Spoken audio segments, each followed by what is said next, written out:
সম্মানিত ভিউয়ার্স, আসসালামু আলাইকুম ওয়া রাহমাতুল্লাহি ওয়া বারাকাতুহু। আশা করি সবাই আল্লাহর অশেষ রহমতে ভালো আছেন, সুস্থ আছেন। এই চ্যানেলে আর একটি নতুন গুরুত্বপূর্ণ ভিডিওতে আপনাদের সবাইকে স্বাগতম। আজকে আলোচনা করব বেসরকারি শিক্ষকদের চাকরি জাতীয়করণের দ্বারপ্রান্তে, অধ্যক্ষ সেলিম ভূঁইয়া। বিস্তারিত থাকছে ভিডিওতে। এই ভিডিওটি দেখার আগে যারা এই চ্যানেলে একদম নতুন তারা অবশ্যই চ্যানেলটি সাবস্ক্রাইব করে পাশে থাকা বেল আইকনটি প্রেস করে দিন। আর যারা ইতিমধ্যে সাবস্ক্রাইব করেছেন তাদেরকে জানাই অসংখ্য ধন্যবাদ। বেসরকারি শিক্ষকদের চাকরি জাতীয়করণের দ্বারপ্রান্তে, অধ্যক্ষ সেলিম ভূঁইয়া।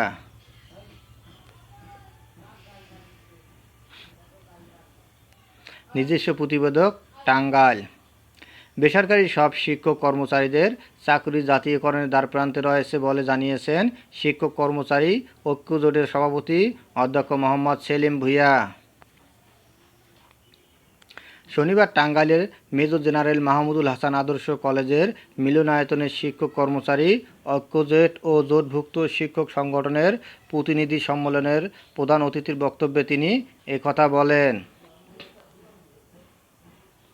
অধ্যক্ষ সেলিম ভূঁইয়া বলেন, মেধাবীদের শিক্ষকতা পেশায় আকৃষ্ট করতে শিক্ষাক্ষেত্রে সরকারি ও বেসরকারি বৈষম্য দূরীকরণের লক্ষ্যে আমরা বেসরকারি শিক্ষক কর্মচারীদের চাকরি জাতীয়করণের জন্য প্রধান উপদেষ্টার সাথে সাক্ষাৎ করে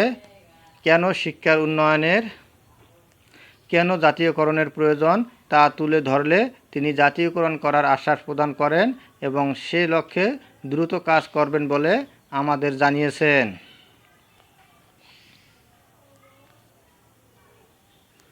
তিনি বলেন, পূর্ববর্তী শেখ হাসিনা সরকারের আমলের গঠিত হওয়ার বেসরকারি শিক্ষা প্রতিষ্ঠানের সকল ম্যানেজিং কমিটি, গভর্নিং বডি বাতিল করার দাবি জানিয়েছিলাম আমরা। সে দাবির প্রেক্ষিতে জাতীয় বিশ্ববিদ্যালয়ের অধিভুক্ত সব বেসরকারি কলেজের কমিটি ভেঙে দিয়েছে। মাধ্যমিক ও উচ্চ মাধ্যমিকের সভাপতিকে অপসারণ করা হয়েছে এবং সদস্যদের অপসারণ করার প্রক্রিয়া চলছে। ইনশাআল্লাহ শিক্ষক কর্মচারী ঐক্যজোট শিক্ষকদের সকল দাবি পূরণের প্রতিশ্রুতি বাস্তবায়ন করবে।